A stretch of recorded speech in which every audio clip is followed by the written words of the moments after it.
Hey everybody, my name is Ken Johnson from Dead Man Inc. Productions. Trying something a little bit new today. I'm just kind of trying to see how this plays out. For a while now, I've kind of wanted to do more of a casual blog vlog kind of thing, just because, at least from a more personal perspective, I've seen that. I mean, I'm not gonna lie. I'm kind of a publicity whore at times. I know that I can kind of just flood all of my Facebook announcements with new projects or new videos or new podcasts or that kind of thing. Just because I get so excited about working on new projects and stuff like that. And I find that it's actually only on the occasions where I'm like, hey, this is kind of how I've been doing. This is kind of just what I've personally been up to. I get so many more responses because I think people see it more as me just posting rather than pitching. And then I guess that's something I struggle with quite a bit, is trying to figure out to myself the differences between what I'm posting and what I'm pitching. There's a lot of the time I have a hard time to myself telling the difference. So maybe I figured I'd try this whole series here. It's probably just going to call it like the Bat Blogs or something like that, where I'm going to kind of split this up a little bit. I'm going to have a little bit, I'm going to talk about something going on with me. A little bit that's going to talk about some projects we've got coming on, or get some links to some other stuff that we're working on currently. And then, kind of as like a sneak peek to the book kind of thing, I'm going to have I'm either going to talk about like a specific episode I've been working on, or just something DC Batman-ish related. So, without further ado, I guess this is episode 1 of the Bat Blogs. So mainly what's been going on with me is, as many of you guys know, I'm getting very, very close once again to getting Man Who Watched Batman into official publishing, which has been something I've been struggling with for almost the last year, between just different budget setbacks, and even with the success of the Kickstarter, it can be difficult. But at the same point, it becomes this thing where I feel guilty sometimes about being successful with it, because of the fact that I'm still only one guy, and I know how easy it could be to fall back on stuff.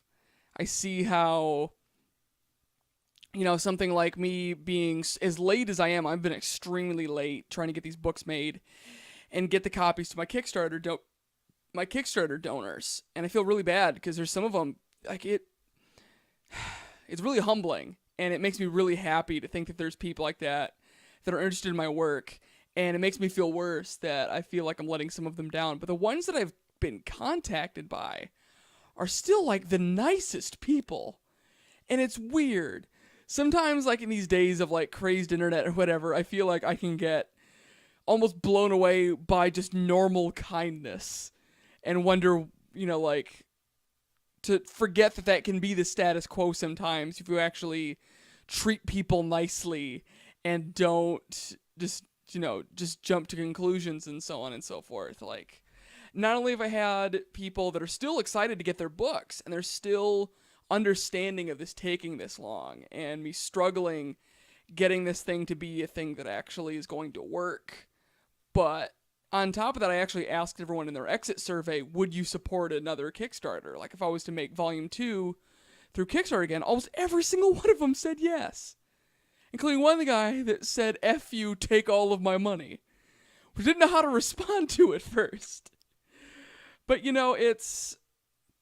I guess that's my main thing happening to me lately. I would say that I'm struggling with is balancing my good fortune. That I am so blessed to have so many people that are willing to support me through this and through my cosplay photography and all these other things. And yet I struggle to find enough hours in the day to make sure that I get all these people what they deserve, getting them their photos, getting them their commissions, getting the Batman book done and sent out to these Kickstarter donors. And it gets more and more difficult as work keeps getting crazier and new projects keep coming up. And, like, the Dead Man Inc. team is building. And that is something that's really going to help me get a lot of this stuff done, as far as when I can actually get to the point when people in the Dead Man team can work projects without me on occasion. And I'm really excited to see where Dead Man Inc. Productions can go. And with that being said,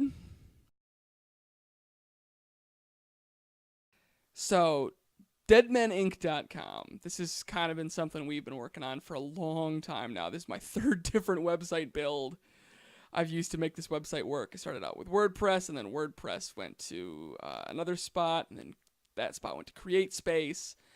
And I want to give a shout out here for sure to Ben Crawford. He's one of the first guys to help us with a website build, and he, even though we weren't able to use the original build that he made for us, he ended up using it for his own site, fedoranerd.com, which I'll leave a link to in the description below.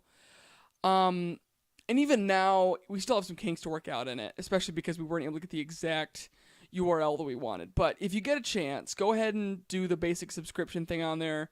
It doesn't cost anything. It just gives you an email reminder when we make something. It's at Deadmen Inc. Well, it's deadmen-inc.com. We get some tangled up with the URL. But once again, stuff located below. Other stuff we're working on, me and Travis just released our new episode of Bon Voyage talking about Avengers Age of Ultron, which is pretty cool. I might be having a new blog post this afternoon about Star Wars in honor of May the 4th be with you. I'm not sure. It depends on if I'm going to have time to work on that today. I am almost officially ready to announce that Man Who Watched Batman Volume 2 is halfway through production. I'm really excited about that. I hope to finish the entire book, written at least by the end of the summer, and release both books by the end of the year. I don't want to release Volume 1 any later than June. It's got to come out in June. Volume 1's got to come out in the summer. Volume 2, I would love to have it out by like August or September, I think would be really reasonable. Other projects going on. I haven't been able to do a new episode of Man Who Played Batman in a while. We're working on some kinks right now because I'm trying to work with Travis on doing, we're going to do an Arkham City long play together. And I also plan on finishing out the Lego Batman 3 DLC pack sometime this week. So that should be a lot of fun. Other projects we got going on. There's a new, we just got a new podcast started actually, which I recommend you guys check out. It's called Dead Men Tell All Tales. And I laugh at it because I messed up the title in our first episode and announced it as Dead Men Tell No Tales. And I'm like, that's not the play on words we're going for. Anyways, Dead Men Tell All Tales is one of two different podcast-style projects I've been working on for a while. The other one is called Saturday Morning Fever, which I'll tell you a little bit more about the story behind that one once we officially launch our first episode. But this one, it's interesting. What we decided to do is more of a curation-based podcast. We want to be able to recommend stuff not only out to our audience, but to each other. And so basically how it works is every episode we spend about an hour talking about a topic that whatever a curator for the week picks. And the first week I was the curator, and I picked that we were going to talk about super difficult video games. And then next week I'm curating, also doing our second part, which is that we pick a project, whether it be a game or a movie, a TV show episode, something that we're all going to watch and we're all going to talk about together. That kind of relates to it doesn't have to relate to our topic, but sometimes they do. And so our next episode, we're probably going to be able to, you'll see this online on Friday. I'm hoping to have this is just like a every Friday kind of thing, where the podcast is going to be, we're talking about, dark kids movies. We're specifically talking about, just dark content that's targeted towards kids and what's good or bad about it. And we're also going to be looking at the Batman episode, Dreams of Darkness. And we're going to be talking about that this weekend. So, on to our third segment then, because speaking of the Man Who Watched Batman, this is a question I get asked a lot. And I mean a lot by people. The idea of how in the world I ever came up with the idea of doing this series in the first place. And I kind of wanted to talk about that for a few minutes here, because I think that I find it interesting. A lot of it spans from just in general, I want to say from boredom, but like at the moment it's a lack of creative fulfillment. I was in between jobs. I had a lot of really bad job struggles at the time. And for me personally, I always need to have some outlet of creativity in me, or I go insane, like literally insane. Because I feel like the more and more that goes on, the more I feel like I'm just wasting my time or wasting my degree. And I feel like, between my film school and between like, all the goodwill I get sent towards people, it's not like an obligation, but it is feel like like it's something that keeps me accountable to continually be creative and continue to create and do all of those things. And I'm glad for that. But there are times that kind of taxes on you. So at the time, I had a blog post I was kind of trying to revive, where Dead Minute started as just a blog site. And I'd post reviews to random stuff, like I watched the video game movie for Postal, or I was giving comparisons between Phantom of the Opera and Twilight, or like just random stuff I liked talking about. And eventually got around to reviewing DC movies. I have a review somewhere buried on the internets to Superman Shazam, Attack of Black Adam, or whatever it was actually officially named. I don't remember. Anyways, but that sort of led me toward the DC direction. And as a fun experiment to myself, I eventually came up with this idea as I got bored of seeing what it would be like to actually revisit Batman the Animated Series. And so I started out really simple. And I'm going to talk about this episode a little bit more in depth in episode 2 of this blog post, whenever I, post it. But I started with the episode on Leather Wings. It's the first ever episode of the series. And I just decided to just sit there and just give it a shot. I just wrote whatever was on my mind and tried to get as detailed as I could. And as I got farther and farther, I realized, like, not even just like to toot my own horn, but like, I got a lot more material out of this show than I thought I would. And I don't feel bad about saying that, because like, I know that there is a certain amount of this book that is me. But I never shy away from the fact that I feel that so much of my book, so much of what I work on, is just me trying to put what the creators already are intending to words, if that makes any sense. Like, I feel like I'm not pulling this stuff out of nowhere. This is all stuff that the show is trying to say, and it's the show's story and the show's symbolism. I'm just trying to create a medium that allows people to see that with more clarity. To teach people how to analyze and watch these shows with the depthness that I've been taught how to. I don't say that to say that I'm just like the better Batman fan than anybody or anything like that. But like,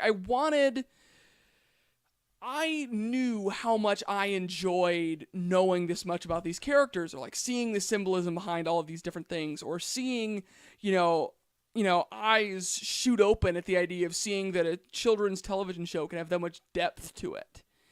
And I wanted to share that with people. And that's where this all started.